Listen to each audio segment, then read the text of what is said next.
Good afternoon, everyone. Today is January 25th, 2024. I'm here to present the Q4 update of the Miami Report. After all, December 31st is in the books. We're going to present the differences in the market conditions from Q3 to Q4. I'm Craig Studnicky. I'm the CEO and broker for ISG and related ISG. Today we're filming from the sales office of Shoma Bay. This is the scale model behind me. Fantastic new property in North Bay Village. I encourage you to take a look at what's happening in this little neighborhood of Miami. The transformation is simply remarkable.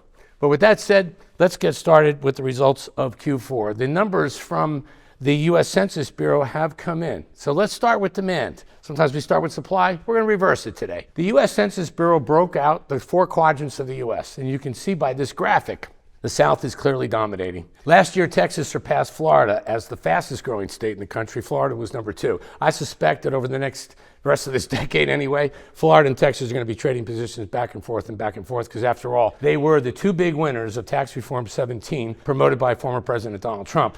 And as you can see by the graphic provided to us by the Census Bureau, they include Texas and Florida in the South quadrant of the U.S. Clearly, the South quadrant is dominating all population gains in the U.S.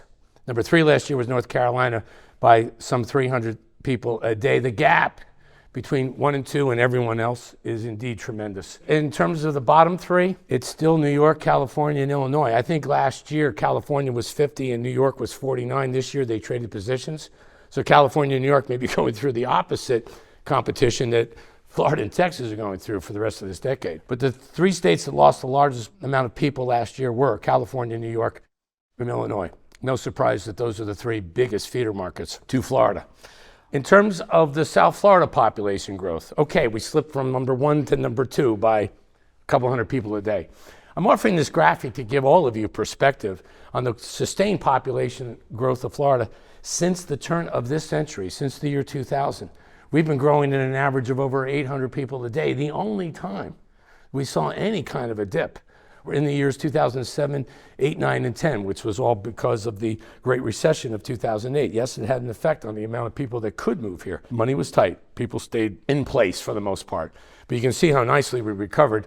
And it was 2015 when we hit the 1,000+ people a day moving to Florida.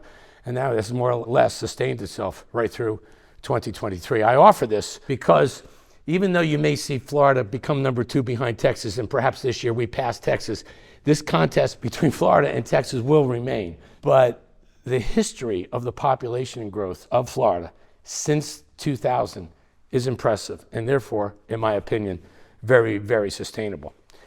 There are lots of reasons why people come here. We've had now close to 180 companies since 2020 agree to move their businesses here to South Florida. I bring these 3 gentlemen up because I think it's indicative of this corporate wave that is happening and to some extent is unending. Let's start with Carl Icahn. Carl Icahn moved to South Florida during 2018, 1 year after Donald Trump's tax reform of 17, when Florida clearly was one of the big winners from that tax reform package. 1 year later, Carl Icahn, who owns one of the biggest hedge funds on Wall Street, moved his entire operation from New York City to Miami. Ken Griffin, the chairman of Citadel. Ken Griffin's been buying property in South Florida for probably over 15 years. He grew up in Boca Raton. He loved South Florida. His office was in Chicago. But the more time he spent in Florida, the more he fell back in love with the weather. It was 2021 when he made the decision to uproot his entire organization, Citadel, from the city of Chicago, bring him to Miami. Now let's go to Jeff Bezos, the chairman of Amazon. Jeff, like Ken Griffin, grew up in South Florida, but he's been living in Seattle, Washington now for years and years and years. And why? Well, that's the world headquarters of Amazon. But the chairman of Amazon, Mr. Bezos, has recently relocated, he and his wife, to Miami. They own a beautiful home in Indian Creek, right on Miami Beach. Am I suggesting that because the chairman of Amazon has relocated to Miami, that the corporate headquarters of Amazon may follow the decision of Ken Griffin of Citadel and Carl Icahn of Icahn Enterprises? Yeah, I'm suggesting it because it's happened before and it will happen again. You've got these 3 titans of industry relocating their lives to South Florida along with all these other 180 companies because Miami truly is becoming more of the crossroads of the entire world. You even have Ken Griffin suggesting that we may even replace New York as the second financial capital of the world, accompanying London, of course. So you have a lot of economic reasons why people are moving here. We also know that the weather is nice. That's part of the reason Carl Icahn, Ken Griffin, and Jeff Bezos decided to relocate here. There is perhaps another reason that I would like you to wrap your heads around.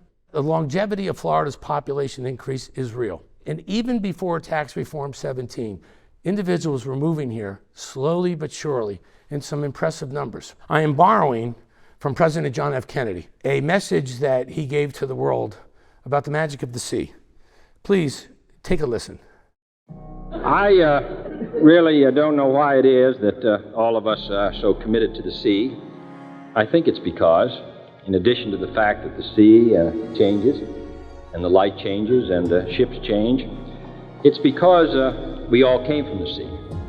And it is an interesting biological fact that all of us have in our veins the exact same percentage of salt in our blood that exists in the ocean. And therefore, we have salt in our blood, in our sweat, in our tears. We are tied to the ocean. And when we go back to the sea, whether it is to sail or to watch it, we are going back from whence we came. It is extraordinary what President Kennedy just offered. To the infinitesimal decimal point in our blood and in our tears is the exact same salt content of the seas. I'm sure that as most of you probably saw President Kennedy explaining his own personal attraction to the sea, you were probably reflecting back on some of your own memories of what it's like to go sailing, to go swimming, or to simply stare at the sea. We return from whence we came. I asked Athena Rosano of ISG World, who does most of the research for the Miami Report, to find me a photo of Florida taken from the International Space Station, and this is what we found. This is a peninsula surrounded by the sea. So whether we accept President Kennedy's logic or the wisdom of people like Carl Icahn, Jeff Bezos, and Ken Griffin, or the 180 companies that have committed to coming to South Florida since 2020, the longevity, the promise of the future population gains in Florida. It has music that no other state in this country can possibly sing. So have some faith. This is going to continue. Let's go to interest rates. In Q3, I believe that we offered sort of the same information. We suggested that interest rates would be somewhere around 6.7 to 6.5 by the end of Q2. Folks, we're already there.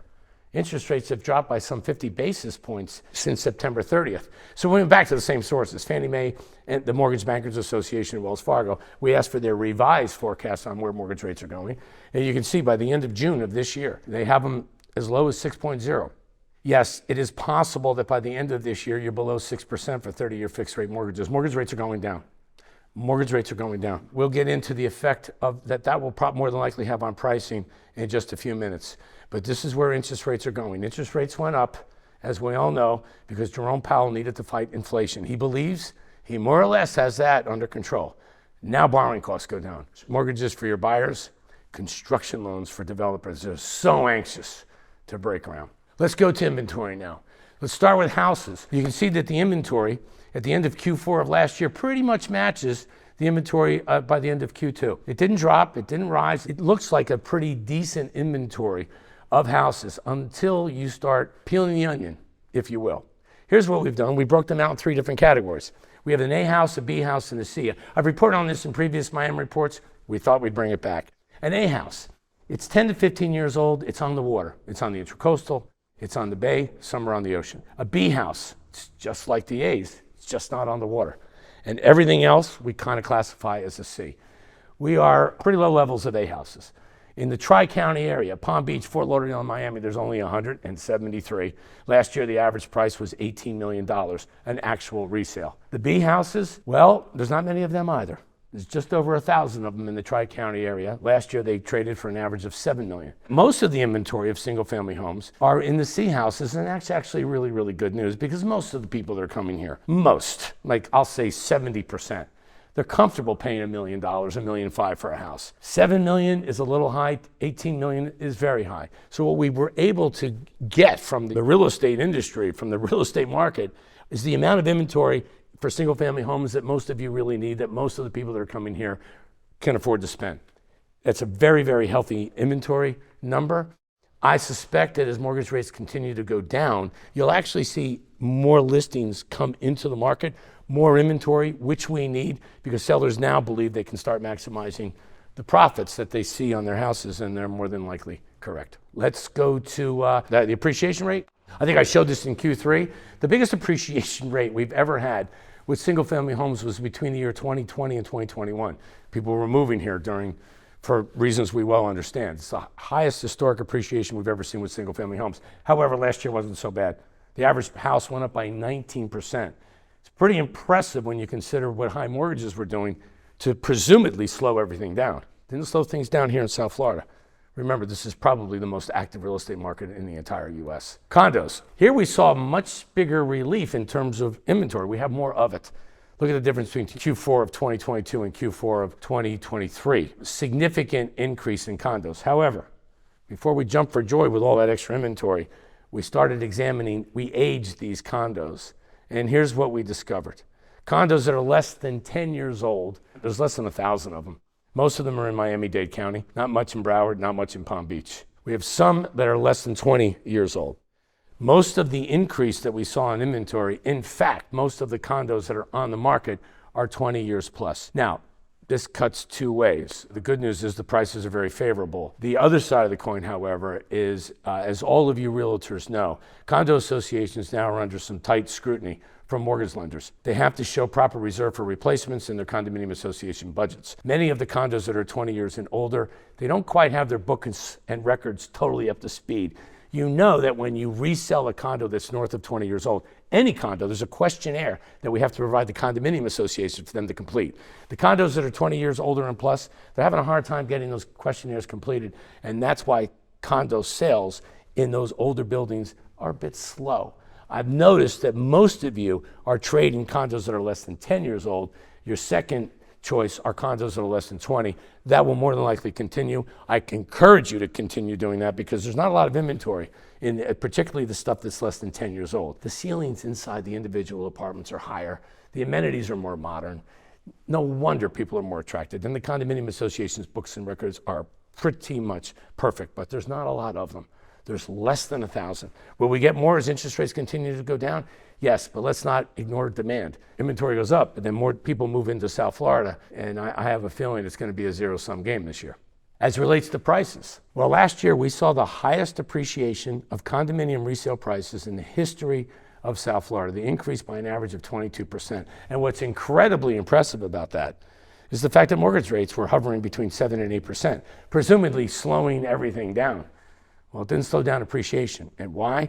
Because most of the demand is coming from Americans moving here from all four corners of the United States. We talked earlier that most of them are coming from California, Illinois, New York. Let's not forget New Jersey. Let's not forget Pennsylvania. Let's not forget Massachusetts.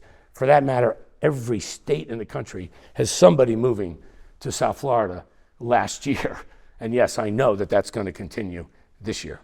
New construction. This is the segment of inventory that most of us are always holding on to, believing that this is going to fill the hole in the inventory numbers. We need more inventory to satisfy basic demand of people that are moving here. Well, what we did this time is we created this graphic to show you exactly how many pre-construction condominiums are being promoted here in South Florida since 2020. This map extends to the south down to Coconut Grove. It extends to the north all the way up to Hillsborough, including Pompano. There are 92 projects currently being promoted in South Florida, 66 of which are what we call traditional condos with serious rental restrictions.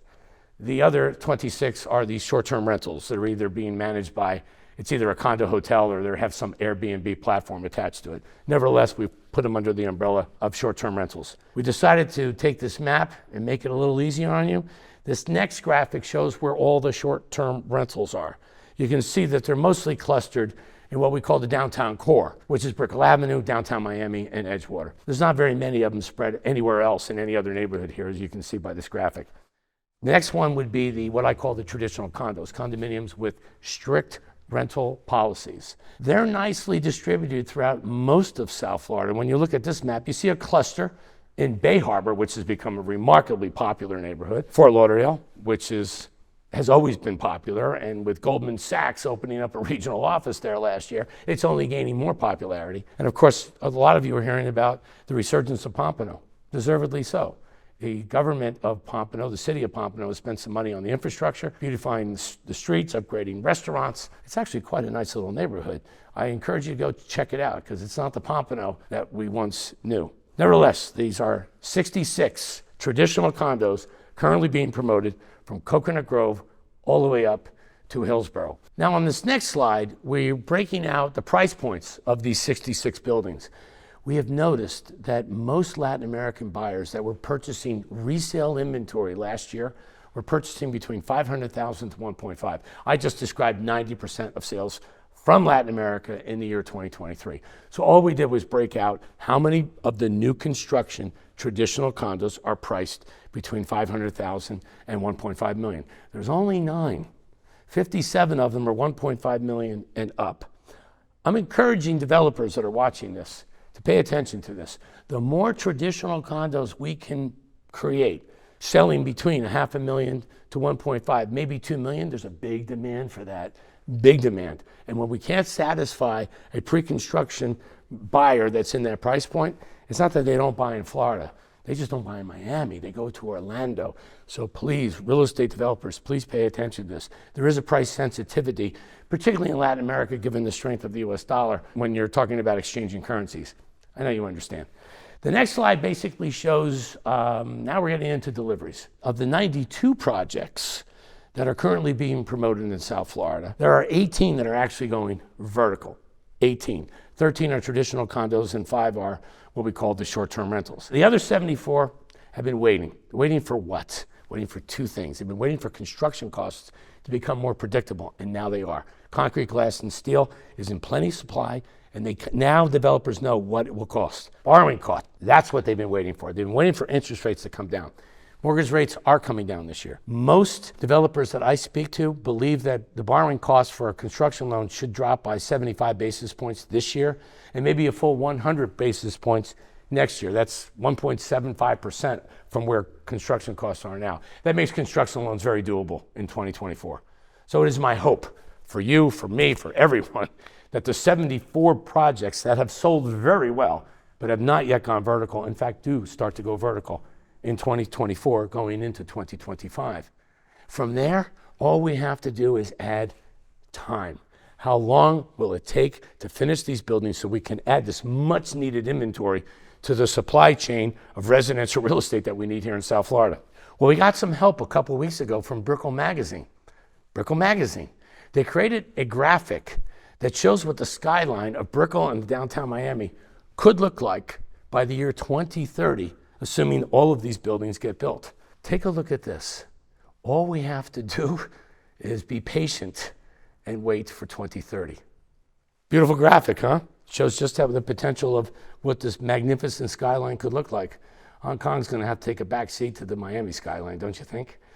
So here are the big takeaways. Demand, it's not only good, the promise of the future is better than probably any other state in this country. Mortgage rates are finally declining. Jerome Powell believes he's got inflation kind of by the ankles. So now you're going to see borrowing costs go down for mortgages, for construction lending. You're going to see a lot of activity in the real estate business this year. I still refer to supply shock because we are in such big need of housing, condominiums, and houses for all these people that are moving here, not to mention seats in charter schools and private schools. I'd like to end with one little Craig comment. Some of you have come to me and said that you've got buyers on the fence, but they think prices might be going down. Yeah, ever since we were little boys and girls, we all played on a seesaw, this little seesaw. And today as realtors, we're still playing on the same seesaw. Last year, this is mortgage rates and these are prices. Last year this happened. And you did expect prices to either stabilize or decline in some parts of the country. And in fact, they did. Not in South Florida, but in some parts of the country they did. Well, this is 2024. The seesaw is reversing. Mortgage rates are going down. And in my 40-plus year career selling real estate, every time mortgage rates go down, prices go up. How high will prices go up in response to lower mortgage rates? Where will mortgage rates be even at the end of Q1? We're going to tackle that in April when we unveil our outlook for 2024, right after the results of Q1. Until then, I want to wish you all the same. Lots of luck, blue skies, and looking forward to seeing everybody in April. Until then, bye-bye.